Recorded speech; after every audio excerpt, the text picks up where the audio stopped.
अस्सलामु अलैकुम।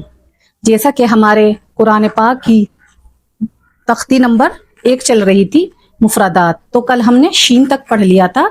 इंशाअल्लाह आज हम जो हमारे बाकी के अल्फाज हैं बचे हुए, हम उन्हें पढ़ लेते हैं। कल की उसमें जो ये मुफरदात होते हैं ये 29 यानी 29 होते हैं टोटल।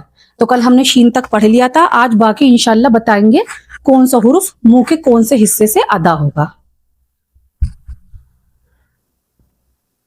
अब जैसे स्वाद, अब जैसे मैंने आपको कल भी बताया था कि स्वाद, सीन और सा अक्सर ज्यादातर ऐसा होता है कि इसको एक ही तरह से पढ़ते हैं, लेकिन ये हराम है क्योंकि स्वाद की आवाज अलग निकलेगी, सीन की आवाज अलग निकलेगी और सा की आवाज अलग निकलेगी।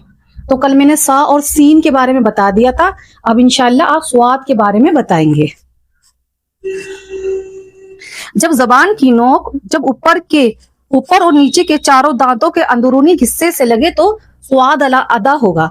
जैसे जो हमारे सामने के जो 4 दांत होते हैं, 2 ऊपर के 2 नीचे के, और उनके पीछे के हिस्से से लगे, मतलब अंदरूनी हिस्से से लगे तो तब स्वाद अदा होगा। और जो हमारे होंठ है थोड़े से गोल हो जाएंगे पढ़ते हुए। स्वाद कोशिश करेंगे, थोड़ा भारी लगता है पर इंशाल्लाह जरूर होगा। अब हम पढ़ेंगे ज़्वाद। जब ज़बान की करवट ऊपर के 4 दाढ़ों से लगे तब ज़्वाद अदा होगा।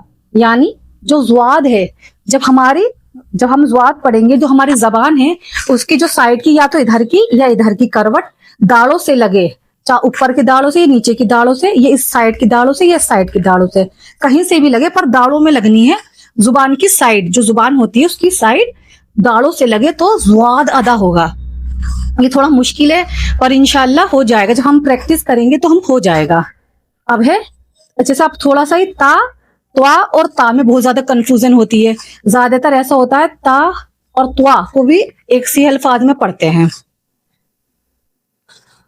जब जबान की नोक जब सामने के ऊपर के 2 दांतों की जड़ से लगे तब त्वा अदा होगा। जो हमारे सामने के जो 2 दांत है ऊपर वाले, उसकी जड़ से लगे तो त्वा अदा होगा। इसमें भी हल्के से हमारे होंठ गोल होंगे। ता और त्वा में बहुत फर्क है। जो ता है वो सामने वाले दांतों के नीचे के किनारों से लगेगी, और जो ये त्वा है इसकी हमारी जबान की नोक जड़ से लगेगी ऊपर के 2 दांतों के।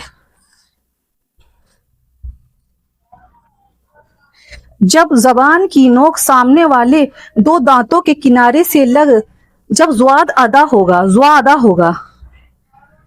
यानी जो ये ज़्वा है, जब जो हमारे सामने वाले जो 2 दांत हैं उनके किनारे से लगे तो जब ज़्वा अदा होगा।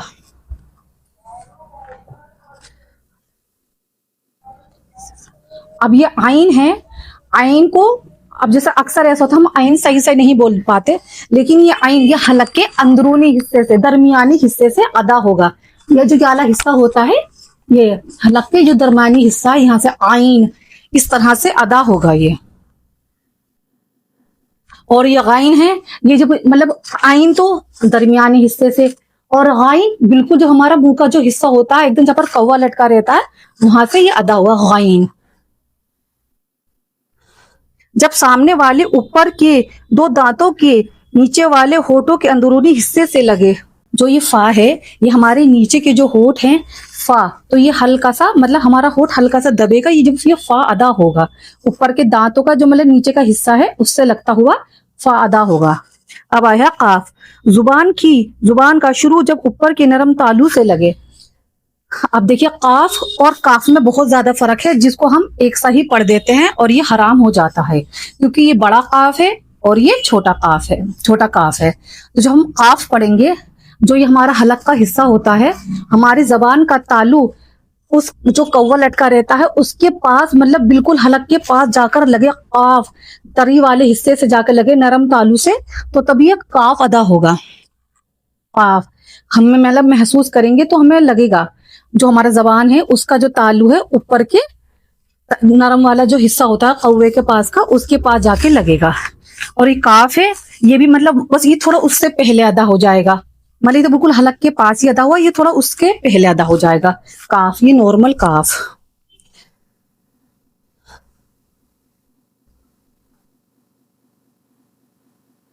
اور جب یہ لام ہے ہمارے سامنے کے اوپر کے 2 دانت اور نیچے کے 2 دانت چاروں سے لگیں گے کہ مسوڑوں سے لگیں گے تو لام ادا ہوگا. مطلب جو یہ لام ہے جو پیچھے کے جو ان کے وہ ہے اس کا دانتوں کا, جب زبان کا کنارہ 4 دانتوں کے مسوڑوں سے لگے, دیکھیں مطلب جو چاروں ہمارے دانت ہیں ان کے جو پیچھے کا حصہ ہے مسوڑے ان سے لگے گا جب لام ادا ہوگا. میم بہت ایزی ہے. میم ادا ہوگا ہمارے, جو اگر ہم بولتے ہیں میم تو ہمارے ہونٹ بند ہو جاتے ہیں, اور جو خشک حصہ ہوتا ہے میم بہت سمپل ہے اس کا, میم ادا ہوگا. جو زبان کا کنارہ ہے سامنے کے نون, تو یہ مطلب سامنے کے جو اوپر کے جو 2 دانت ہیں ان سے ادا ہوگا نون. واو دونوں ہونٹوں کے گول کرنے سے, مطلب واو کا بھی بہت ایزی ہے. ہم اپنے ہونٹوں کو گول کریں گے. واو ہمیں اپنے ہونٹوں کو گول کرنا ہوگا, مطلب دائیں زبان ہماری کہیں سے لگے گی, بائیں زبان بیچ میں ہی رہے گی. ہمیں اپنے ہونٹوں پہ فوکس کرنا ہے کہ ہمارے ہونٹ واو پڑھتے ہوئے گول ہو جائیں. واو. اور ہا کا میں نے آپ کو بتایا تھا, بڑا ہا کا جو بڑا ہا ہے وہ حلق سے ادا ہوگا. یہ نارمل ہا مطلب کہیں سے, مطلب بہت بس گلے کے خالی حصے سے ادا ہوگا منہ کے ہا. اب یہ حمزہ ادا ہوگا حلق کے سینے والے حصے سے, مطلب جو یہ ہمارا حصہ ہے اور تھوڑا سا مطلب اس سے ہم محسوس کریں حمزہ, جب ہم بولیں گے تو ہمیں لگے گا یہ ہمارے سینے سے محسوس ہو رہا ہے. حمزہ حلق کے سینے والے حصے سے ادا ہوگا. یا ادا کرنے میں زبان کا بیچ والا حصہ تھوڑا سا اوپر اٹھے گا. جب ہم یا ادا کریں گے تو ہمارے جو زبان کا بیچ والا حصہ ہے وہ تھوڑا سا اوپر اٹھے گا, مطلب اوپر تالو سے نہیں لگے گا, بس اوپر اٹھے گا. یا اس طرح سے بس تھوڑا سا ہمیں اوپر اٹھانا ہے, اس طرح سے یہ ہمارے سارے مخرج ادا ہو جائیں گے انشاءاللہ. تھوڑا سا ہم فوکس کریں گے, تھوڑی محنت کریں گے تو ہمیں اپنے مخرج ہم بہت اچھی طرح سے نکال سکتے ہیں. اگر آپ کو میری ویڈیو اچھی لگی ہو تو پلیز لائک کیجیے, شیئر کیجیے اور سبسکرائب بھی کیجیے.